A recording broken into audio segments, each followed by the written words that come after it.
L'île des anciens esclaves est-il toujours libre? Cette question trouve toute son importance au fil des années où se déroule un film macabre trempé dans les eaux tumultueuses des incompréhensions, des reniements, des folies. L'indépendance n'est pas une fin en soi.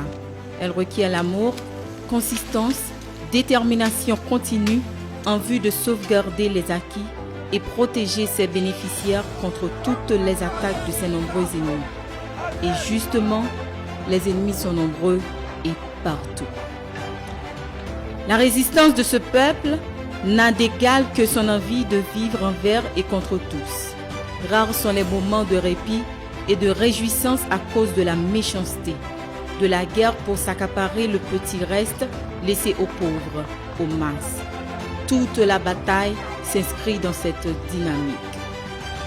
La grande bataille.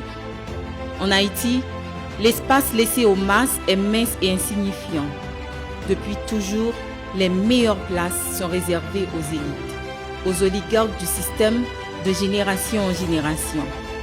On nie celui qui croit pouvoir changer la donne en réclamant des droits pour les misérables, considérés comme des gens inférieurs. Le pouvoir politique a toujours été au service des plus forts.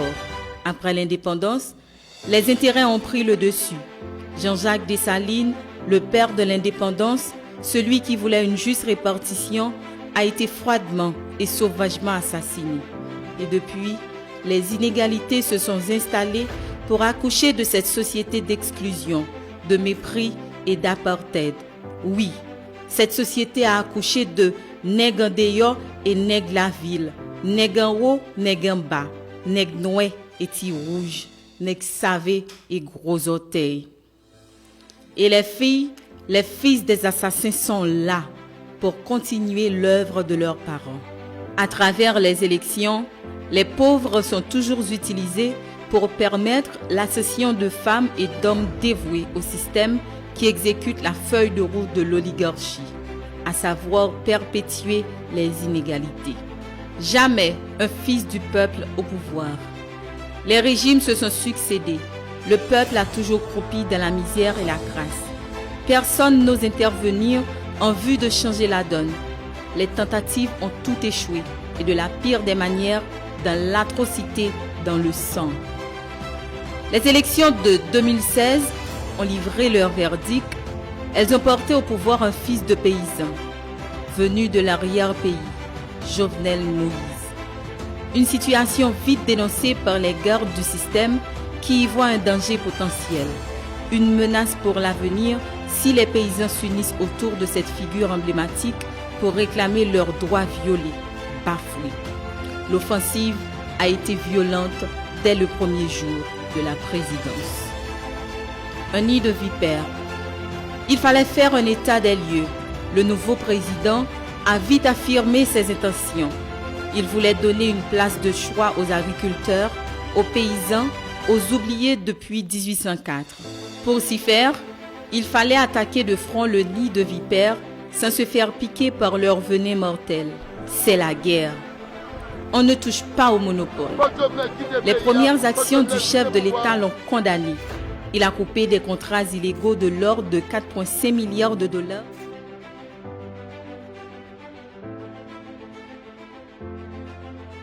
En plus de 10% des recettes de l'État. Le président a récupéré tous les équipements de l'État volés, kidnappés par certains membres du secteur privé avec la complicité de fonctionnaires de l'État. Parmi ces équipements, on retrouve des camions, des engins lourds, des bulldozers, des ponts, une usine à asphalte. Ces équipements sont évalués à plus de 60 millions de dollars US. Réforme dans le secteur de l'énergie. L'énergie, un secteur jalousement gardé, ceux qui ont tenté d'y mettre de l'ordre sont morts. Un système d'extorsion, de surfacturation pour piller le trésor public a été mis en place.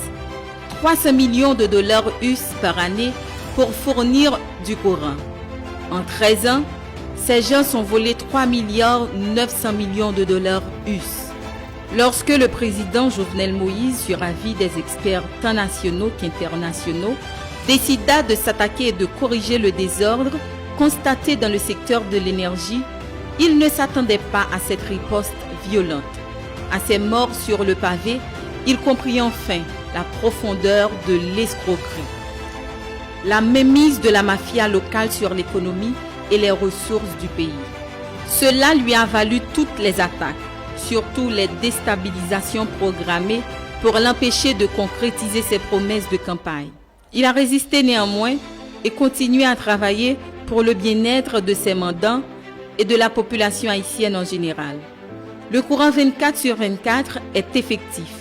Il remplace le règne accablant du blackout. Importation des produits pétroliers.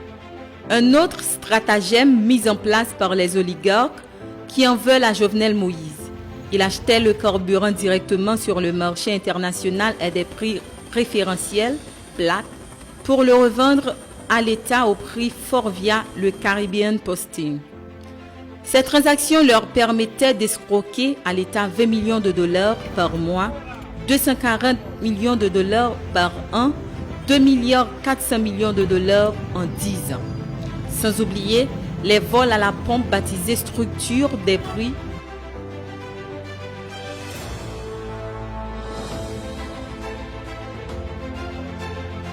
L'État, pour protéger la population, subventionnait une partie de dépenses à hauteur de 145 millions de dollars. Ils ont trouvé le moyen de voler 89% de cet argent.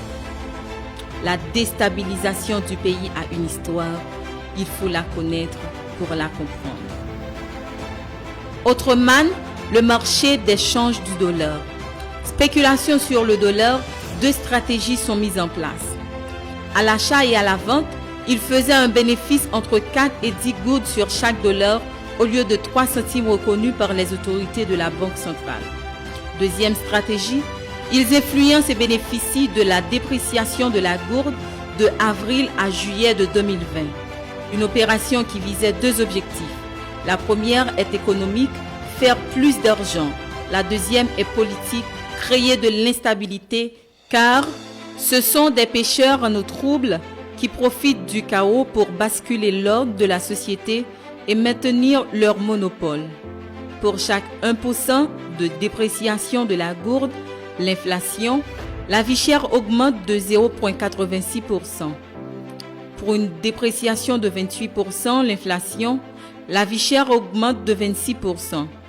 Et quand la vie chère s'installe, elle affecte directement les masses.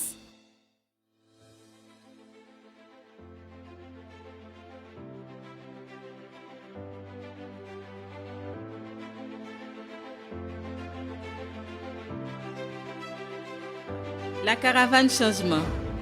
Le gouvernement au chevet des masses à travers le pays, une stratégie en vue d'apporter de l'espoir aux oubliés, de corriger les erreurs, innover, rendre justice aux potomitans de la nation, la paysannerie. En ce sens, la République de Port-au-Prince, budgétivore, a cessé d'être le centre de toutes les attentions et de tous les sous du trésor public. Désormais, des initiatives sont prises pour remobiliser les ressources et les rediriger vers la vraie population. Et les projets s'accumulent pour la grande joie de l'arrière-pays. Installation et réparation de 35 systèmes de pompage solaire au Gonaïves. 4 dans le département du Nord-Est, Caracol, Ferrier, Terrier-Rouge. 3 systèmes de pompage hybride dans le département du Nord-Ouest, notamment dans la zone de Pauline-la-Corne, d'Aubert et d'Andour. Et 7 dans le département de l'Ouest, Cité-Soleil et Croix-des-Bouquets. Distribution de 590 pompes de 3 pouces, dont 497 dans le département du Centre, commune Inche, Maïsade et Cercle-la-Source, 93 dans le département du Sud et 63 dans le Nord-Est.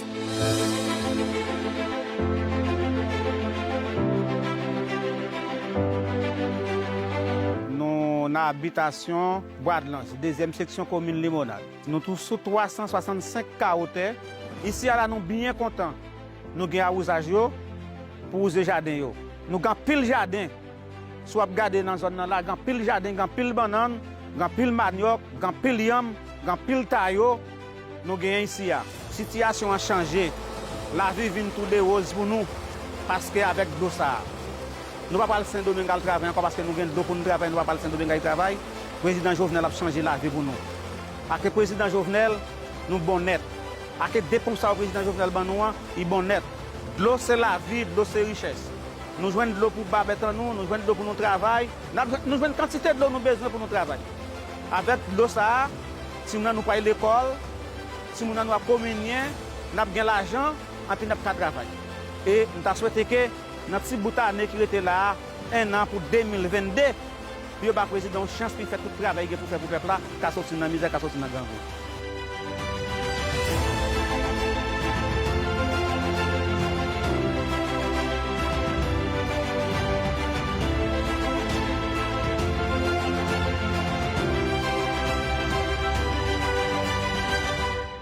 Remise en état de fonctionnement du système d'irrigation de la tannerie sur la Grande Rivière du Nord après 39 ans hors service.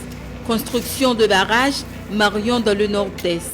Regroupement des producteurs en bloc de production dans les départements de l'Artibonite et du Sud. Diminution du prix de l'engrais à 1000 gourdes. Élaboration et adoption de la politique nationale semencière. Promotion de l'agriculture sous serre dans les départements du Nord, du Nord-Est et de l'Ouest. À travers le pays, 3 centres semenciers sont construits, dont 2 qui sont achevés dans le Nord-Est, 5000 tonnes métriques par an, et dans l'Artibonite, 12 000 tonnes métriques, et un dans le Sud, 3000 tonnes métriques, avec une capacité de production de 20 000 tonnes métriques de semences de riz et d'autres céréales. Les besoins en semences de riz pour le pays seront satisfaits à coup sûr. Création de la Banque nationale de développement agricole, BNDA, permettra au secteur agricole d'avoir accès au crédit, après avoir été longtemps ignoré par le système financier national. Construction de 5 centres germoplasmes dans le département des Nippes, du sud, de la Grand'Anse, du nord et du nord-ouest, pour produire environ 4,5 millions de plantules par centre par année. La réforme du secteur de l'énergie, un pas important vers l'électrification du pays. Actuellement, plusieurs régions du pays, notamment Jérémy, sont alimentées de 18 heures d'électricité en moyenne par jour.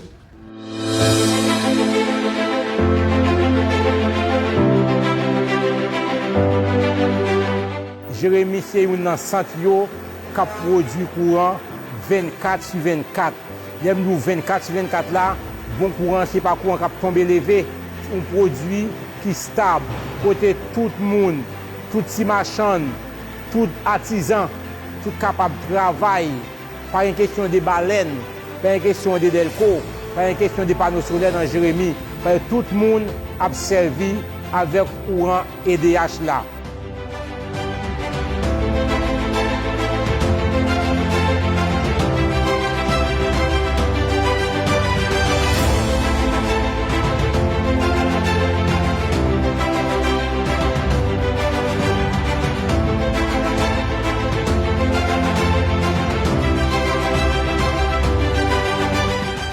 Magistrat Yves Rosière, moi c'est magistrat ville Jérémy. Je dis président merci au nom de tout malheureux, malheureuse Jérémy qui n'a pas de génératrice la caillou, qui n'a pas de inverter, qui n'a pas de panneau solaire. Moun sa yo pas de moyen parfois pour acheter même un petit baleine chaque jour, mais yo jeune chaque bouton pour la caillou, yo capable petit yo capable étudier. Yo si on bête mort pendant la nuit, yo capable lever pour yo bête là parce que longtemps nous pas de gain. Président Jovenel, nous-mêmes qui dans Jérémy, ville Jérémy remet en pile. De nouvelles turbines de capacité totale de 3,2 MW sont installées dans la centrale hydroélectrique de Drouet, Artibonite. L'énergie disponible va alimenter les communes de Verrette, Liancourt et Petite Rivière de l'Artibonite. Cette centrale pourrait être synchronisée avec celle de Saint-Marc. Parallèlement, une centrale électrique hybride est en construction à Marchand-des-Salines.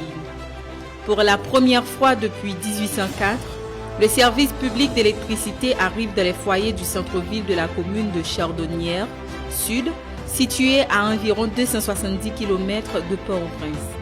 Construction de la centrale électrique hybride diesel plus solaire PV de 10 MW de Port-de-Paix avance. L'électricité sera disponible 24 heures sur 24 dans les communes suivantes: Pointe-des-Palmistes, Anse-à-Folleur, Saint-Louis du Nord, Bassin Bleu et Chansol. Le réseau de distribution d'électricité de Limbé Nord est en train d'être rénové. L'éclairage public est de retour dans certaines zones. La construction du réseau de distribution d'électricité à Capotillo, Nord-Est, commune frontalière à Capotillo, en République dominicaine, est en voie d'achèvement. On réalise les dernières extensions de réseau. Très bientôt, on va démarrer avec la construction de la centrale solaire photovoltaïque. La commune de Caris, Nord-Est, a été créée par décret en juillet 1889. Après 131 années, elle n'a pas d'infrastructure électrique. En novembre 2020, pour la première fois, des poteaux électriques sont en train d'être implantés afin de construire le réseau de distribution. Le train de l'électricité arrive dans le centre-ville de la commune de Chardonnières Sud, pose de câbles triplex, basse tension au niveau du réseau de distribution. Très bientôt, l'électricité sera disponible. Les abonnés sont prêts à payer pour le service énergétique. Rénovation et extension du réseau de distribution d'électricité dans la commune de Thomonde. L'éclairage public est de retour à Dodon après 16 ans avec la mise en place de la centrale électrique et de la construction du réseau de distribution d'électricité. Le groupe de 600 kW de Marchand tombé en panne a été remplacé par un nouveau groupe de 1000 kW. L'électricité a été rétablie le soir du 1er novembre 2020. Le réseau du Nord sera alimenté 24 heures sur 24. La centrale de Gonaïve a une puissance effective de 15 MW. Les pièces de réparation sont arrivées en Haïti. Après la réparation, la centrale aura une capacité de 7,5 MW. Avec la rénovation des centrales hydro de Drouet et de Saint-Marc, leur Tibonite pourrait avoir plus de 20 MW. La sous-station électrique de capacité 8 MW devant alimenter la nouvelle centrale électrique de 7 MW de Saint-Raphaël est arrivée en Haïti. En Morse, Pignon, Ranquite, La Victoire, Montbain-Crochu, Saint-Raphaël, Saint-Michel, Marmelade et Cerca-Cavahal auront de l'électricité 24 heures sur 24. La zone métropolitaine a une capacité de 323 MW en sous-station électrique. Après l'exécution du projet de renforcement du réseau financé par un prêt de Taïwan, on aura 688 MW. Les travaux de construction de sous-stations de Saint-Christophe, Cabaret et 2 Cités Soleil avancent. Par ailleurs, les 2 turbines à gaz de capacité totale 60 MW de Général Electric sont arrivées à Port-au-Prince. Le chef de l'État était présent au port Clérier, au terminal de Mortissan, pour autoriser le transport de 2 turbines à la centrale de Carrefour. 3 unités de 1,8 MW seront installées à la centrale électrique de Jacmel en attendant l'installation du système solaire PV. Très bientôt, les clients de Jacmel, Marigot et Caille Jacmel auront de l'électricité 24 heures sur 24. Les moteurs et les transformateurs sont déjà en Haïti.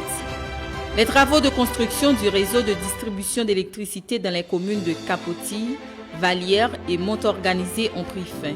Pour la commune de Caris, les travaux sont en cours de réalisation. L'accès à l'électricité ne doit pas être un luxe, c'est une nécessité. Pour moi-même, je ne sais pas qui mot je peux dire en plus pour nous féliciter le gouvernement Jovenel Moïse là pour arriver courant 24 sur 24 là dans Vallière. Parce que son bagage nous t'a dit comme l'histoire, mais nous pas penser son bagage vrai que nous t'a ouais Vallière, lui-même il t'a gain poteau passé, t'a gain fil haute tension qui passait dans Vallière, même à esprit pour que ces courants qui a bénéficié Vallière. Que à courant n'a arrivé à évoluer, à courant ça va permettre que nous à penser pour que si nous yo capable de devenir des agronomes, des médecins pour que si nous yo capable encore yo capable utile communauté. Depuis la campagne d'ailleurs il te promet non ça, il te promet non vie, il parle ban nous courant. La vitesse du soleil là, l'eau toute bagaille pour ban nous courant et pour nous-mêmes, pour nous travailler à propre tête par nous. Et me féliciter ça en pile parce que non seulement nous avons courant là, mais c'est nous-mêmes qui pouvons travailler avec courant. Et nous sentons que le président, comme il t'a dit nous, là il est venu là, il t'a dit nous, il n'a pas oublié nous et nous sentons ça. parce que te promet nous plusieurs bagailles pour te faire pour nous. Même si le pas fini, mais il commence. Nous-mêmes qui représentons la population, nous disons président Jovenel Moïse, un gros remerciement pour l'Amsayo qui parle lui-même dans Valière. Plusieurs systèmes d'irrigation solaire au fil du soleil sont installés un peu partout dans le pays. Maintenant, c'est le tour de la commune d'Aquin où 4 systèmes sont en train d'être installés. Les forages ont démarré. Il est temps qu'Haïti passe au vert. L'électricité 24 heures sur 24 est une réalité dans le Nord-Est. Le chef de l'État a été à Fort-Liberté le vendredi 5 février 2021 pour rendre ce verdict de modernisation à la fois économique et sociale. Une promesse tenue qui se traduit en énergie et qui se chiffre en mégawatts.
Environ 1600 km de routes de toutes catégories, dont plus de 100 km de percées entre les sections communales, de percées intercommunales et interdépartementales.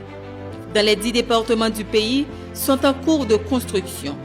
Parmi elles, près de 200 km sont déjà revêtus en asphalte ou béton hydraulique, inclus de tronçons Cap-Labadie 8 km, Inche-Saint-Raphaël 45,6 km, 70 à 80% de la route Carrefour Méridien d'Ussy, une bonne partie de la route Caille-Jérémy, la construction de la route Limbé-Cap-Haïtien et Carrefour-Joffre, Anse-Affoleur, etc. Ainsi que la construction et la réparation de plus de 25 ouvrages d'art importants. Depuis la découverte d'Haïti, rien n'a été fait pour permettre aux populations des zones reculées d'avoir accès aux services de base, route, eau, électricité. Aujourd'hui, la commune de Baie-de-Haine est reliée à la commune de Bombardopolis, Molles, Saint-Nicolas et de Jean-Rabel, et les populations des zones avoisinantes ont accès aux services de base, route, eau, électricité. Il y a lieu de préciser que tous ces travaux sont possibles grâce à l'acquisition et à la donation à chaque département d'une flotte d'équipements neufs, dont 3 usines d'asphalte dans le sud, la Grand'Anse et dans l'Artibonite, et grâce à l'apport de certains bailleurs de fonds comme la Banque interaméricaine de développement, la Banque mondiale et l'Union européenne. Parallèlement, l'inauguration du nouvel aérodrome de Jérémy dans la Grand'Anse a eu lieu le 10 juillet 2020. Cette infrastructure moderne est dotée d'une nouvelle piste construite selon les standards internationaux.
remercier le président pour le bon travail qu'il a fait pour nous parce que par rapport à Jean Oudla, il y a une pile d'amélioration. Nous devons faire Oudla dans 3 temps, qu'on y a une temps et demi à Gonaïve, une temps 20 minutes, une temps et demi, nous faisons Gonaïve. Par rapport au caoutchouc, nous devons faire 2 mois, caoutchouc à faire 5 mois.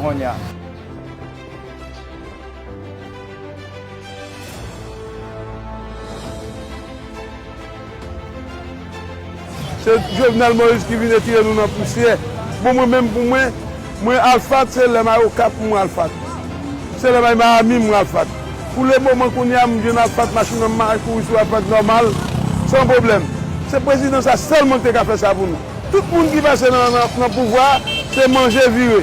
Ni sénateur, ni député, ni tout le monde, qui n'est pas à rapport de paix. Je vis depuis 1961 parce que je n'ai jamais eu comme ça depuis une fête. Je n'ai jamais eu comme ça. Et puis, depuis ma vie, je suis des président.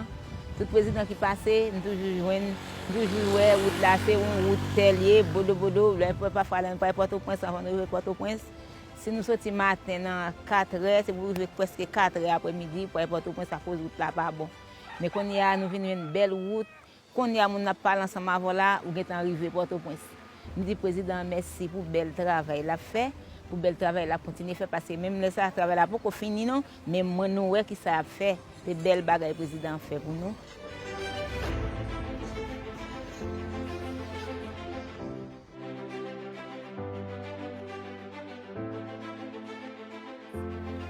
Plus de 141 écoles nationales et lycées construits à travers le pays. Plus d'une vingtaine d'écoles inaugurées avec l'appui du FAES et 80 autres bientôt finalisées sous peu. Plusieurs nouveaux chantiers de nouveaux lycées en construction.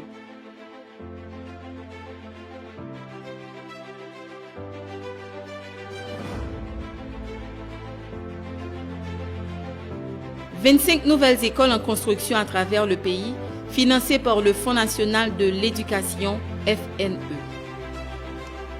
Inauguration et mise en service de 4 nouveaux centres professionnels à Jacmel, Trou du Nord, WAF de Jérémy et Centre Hinch. 2 autres centres professionnels seront inaugurés sous peu à Mayotte, Pétionville et Carrefour. 4 nouveaux chantiers de construction de centres professionnels ont été lancés au CAI Sud, à Saint-Marc, à Otibonite, à Fort-Liberté, Nord-Est et à Saint-Martin-Ouest. Octroi de plusieurs milliers de subventions, bons scolaires, à l'écolage à travers le Fonds national de l'éducation. Octroi de fonds aux écoles presbytérales, épiscopales et communales, ainsi que les groupes encadrant les écoles qui reçoivent les personnes à besoins spéciaux à travers le FNE. Environ 100 millions de gourdes en support à l'éducation. Objectif des précis. Malgré toutes ces attaques, toutes ces mobilisations contre le changement, tout ce racisme, ce rejet de la masse en la personne du président Jovenel Moïse, il est attaqué à ce vaste chantier pour donner une chance aux pauvres et élever les masses de l'oubli permanent. Au terme de son mandat de 5 ans, il s'est fixé pour cette dernière année 3 objectifs. Les 3 objectifs prioritaires fixés par l'administration Moïse pour 2021. Poursuivre le projet d'accès à l'électricité 24 heures sur 24 à travers le territoire. Rendre effective la réforme de la Constitution. Organiser des élections crédibles pour renouveler le personnel politique. Il était une fois un citoyen de l'arrière-pays. Il est venu de loin pour redonner espoir aux déshérités. Les siens ne l'ont pas reconnu, compris. Mais il a pris sa croix et porté leurs souffrances et leurs revendications parce que c'est sa mission contre les suprémacistes. Voilà pourquoi il est prêt à affronter la tyrannie des oligarques et boire la coupe jusqu'à la lie. Haïti suprématie, la tyrannie jusqu'à la lie.